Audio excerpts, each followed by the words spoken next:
চাচা সাক্ষাৎকার দেন। কি সাক্ষাৎকার দেবো ভাই? যে বিমান আছে বিমানের সাক্ষাৎকার দেন। রাশেদ খান মিলন ল্যাংটা ঘোরো, তোমার মতো মন্ত্রীরা প্রয়োজন নাই। হ্যাঁ, তোমার মতো মন্ত্রী থেকে আমাদেরকে এরকম ভোগাইও না। আমরা প্রবাসে বহুত টাকা পয়সা দেই তোমাদের। আপনি বলে আর বললাম না রাশেদ খান মিলন।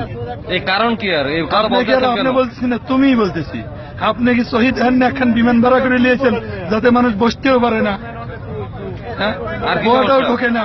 আর কি আপনি সমস্যা? এসে এই বিমানে চড়েন। আর কি সমস্যা আপনার? আমার সমস্যা এই জায়গায় তো সবাই, শুধু আপনার না, এই জায়গায় সবাই, যে বিমানের সমস্ত লোক দাঁড়ানো সব আছে। লোকের একই সমস্যা। এই সমস্যা কি? সমস্যা এই বিমানের সার্ভিস ভালো না, এসি নাই, সিয়ার ছোট, এদের টাইম নাই, টেবিল নাই। সারা টাইম ছিল কয়টায়? সারা টাইম ছিল 12:10। এখন বাজে কত? এখন 1:30। 1:30 না, এখন 2টা বাজে। এখন 2টা বাজে, কিন্তু এখনো কিন্তু ছাড়তেছে না। টয়লেট নাই, এসি নাই, আমরা কি মরবো?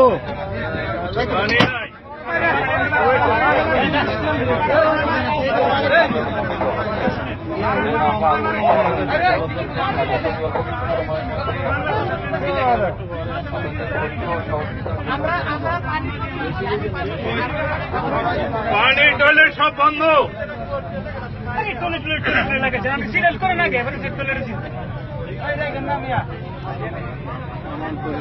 কি চাচা কিছু বলবেন বিমান সম্পর্কে?